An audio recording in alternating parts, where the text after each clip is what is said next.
নমস্কাৰ। ভগ্নাংশ এটা লঘিষ্ঠ আকাৰত প্ৰকাশ কৰা কিছুমান পদ্ধতি সম্বন্ধে আজি আলোচনা কৰিম।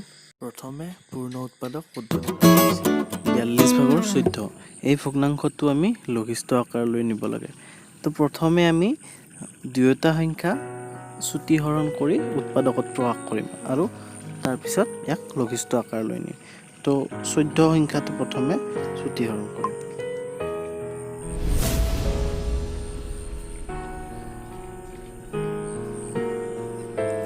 14 সংখ্যাটো যুগ্ম, গতিকে 2ৰে বিভাজ্য। 2 7 গুণ 14 পাওঁ আমি। তাৰপিছত 7 সংখ্যাটো মৌলিক সংখ্যা, গতিকে এই বিভাজ্য নহয়। এতিয়া 42 সংখ্যাটোক আকৌ চুটিহৰণ কৰিম। তো ইও যুগ্ম সংখ্যা, গতিকে 2ৰে বিভাজ্য। 2 2 গুণ 4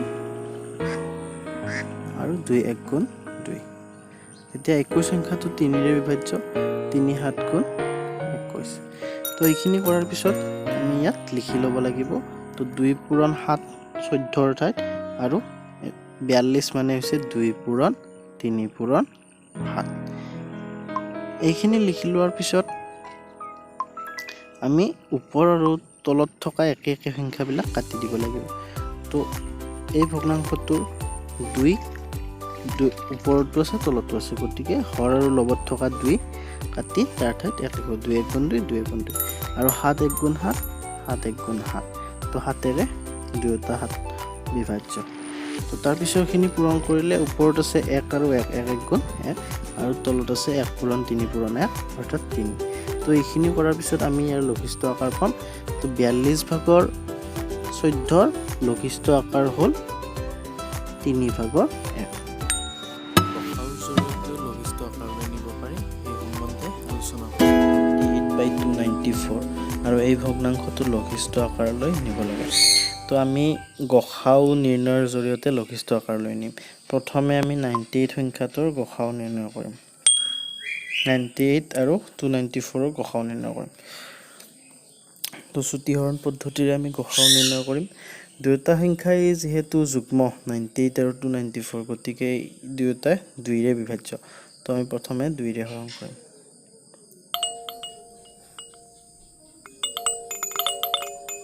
2 4 গুণ 8 হ'ব আৰু 2 9 গুণ 18 49 টাইমছ।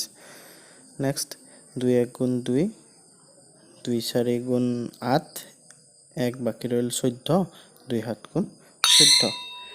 এই সংখ্যাটোক আকৌ 7ৰে বিভাজ্য। 7 7 গুণ 49। আকৌ 147 সংখ্যাটো 7ৰে বিভাজ্য। 7 2 গুণ 14 7 1 গুণ 7। আকৌ আমি 7ৰে হৰণ কৰিব পাৰোঁ।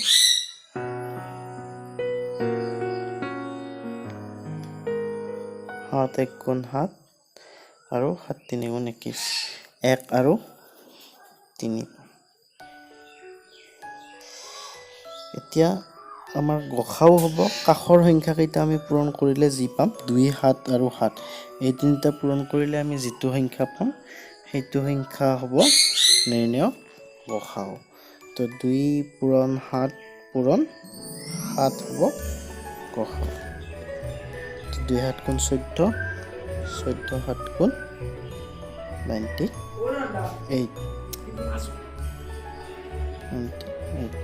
তো এতিয়া 98ৰে আমি ভগ্নাংশটো হৰ আৰু লবক হৰণ কৰিম।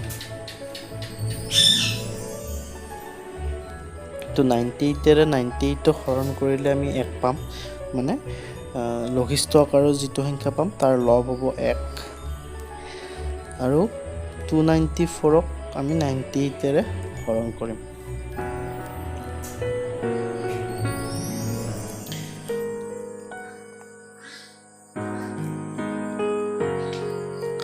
তো 94ক 98ৰে হৰণ কৰিলে 3 ভাগফল 3 হ'ব। 3 8 গুণ 24 4 7 2 3 9 গুণ 27 28 29 294। তো আমি হৰ পাম 3। গতিকে এনেদৰে আমি 98/294 এই ভগ্নাংশটোৰ লঘিষ্ঠ আকাৰলৈ নিব পাৰোঁ। ইয়াৰ পিছৰ পদ্ধতিটো হৈছে চুটি নিয়মেৰে লঘিষ্ঠ আকাৰত প্ৰকাশ। ভগ্নাংশ দিয়া হৈছে 150/600 মানে 600 ভাগৰ 150। এই ভগ্নাংশটো আমি লঘিষ্ঠ আকাৰলৈ নিব লাগে। তো আমি এটা অন্য পদ্ধতিৰে এই ভগ্নাংশটো লঘিষ্ঠ আকাৰলৈ নিম। দুয়োটা সংখ্যাই যিহেতু শেষত শূন্য আছে, শূন্যান্ত সংখ্যা, তো দুয়োটাই 10ৰে বিভাজ্য। 150ক আমি 10ৰে হৰণ কৰিলে ভাগফল পাম 15, মানে শেষৰ শূন্যটো বাদ দি এককৰ শূন্যটো বাদ দি বাকীকেইটা সংখ্যা লিখিলে। তো নেক্সট 600ক 4 15 গুণ 60, তো উত্তৰ পাম 60। তাৰপিছত 15ৰে আকৌ বিভাজ্য, 15 1 গুণ 15, 15 4 গুণ 60। তো ফাইনেলি আমি উত্তৰটো পাই গ'লোঁ। তো 4 ভাগৰ 1, 4 ভাগৰ 1 হৈছে 600 ভাগৰ 150ৰ লঘিষ্ঠ ৰূপ। তো এনেদৰে খুব সোনকালে এই পদ্ধতিটোৰে আমি ভগ্নাংশ এটা লঘিষ্ঠ আকাৰলৈ নিব পাৰোঁ। নেক্সট, চলকযুক্ত ভগ্নাংশ লঘিষ্ঠ আকাৰত প্ৰকাশ। আমি এটা বেলেগ ধৰণৰ উদাহৰণ কৰিম, মানে কি বেলেগ একো নহয়, ইয়াত খালি এটা চলক আছে। চলক হ'ল B, A B C X Y Z, এইবিলাক আখৰ যদি অংকত ব্যৱহাৰ কৰা হয় বীজগণিতত এইবিলাক চলক বুলি কোৱা হয়। তো ইয়াত চলক আছে বি। তো এই ভগ্নাংশটো যেতিয়া আমি লঘিষ্ঠ আকাৰলৈ নিম, তেতিয়া হৰ আৰু লবত থকা বি কাটি দিম, দি দুয়োটাৰ ঠাইত আমি 1 লিখিব পাৰোঁ, মানে বিৰে হৰণ কৰাৰ নিচিনাই, বি 1 গুণ বি, বি 1 গুণ বি। তাৰপিছত 8 আৰু 16 এই দুয়োটা সংখ্যা 8ৰে বিভাজ্য। তো 8 1 গুণ 8, 8 2 গুণ 16। তো ওপৰত পালোঁ 8 আৰু হৰৰ ঠাইত পালোঁ 2। এতিয়া তলৰ 2 1 গুণ 2, তলৰ 2 আৰু 1 পূৰণ কৰিলে আমি পাম 2, হৰ হ'ব 2 আৰু লবত 1 1 গুণ 1। তো 2 ভাগৰ 1 হ'ব 8b/16b এই ভগ্নাংশটোৰ লঘিষ্ঠ ৰূপ। নম্বৰ সৰল কৰা। আমাক ইয়াত এটা ভগ্নাংশ দিয়া হৈছে। এই ভগ্নাংশটো ওপৰৰ লবৰ স্থানত 3টা সংখ্যা পূৰণ হৈ আছে আৰু হৰৰ স্থানত 3টা সংখ্যা পূৰণ হৈ আছে। এতিয়া এই তিনিওটা আমি সৰল ৰূপলৈ নিব লাগে। তো ওপৰত থকা 14 আৰু 70 এই দুইটা সংখ্যা আমি হৰণ কৰিম। 14 1 গুণ 14 আৰু 14 5 গুণ 70। তো 14 1 গুণ 14, 14ৰ স্থানত লিখিম 1 আৰু 70 কাটি 14 5 গুণ 70।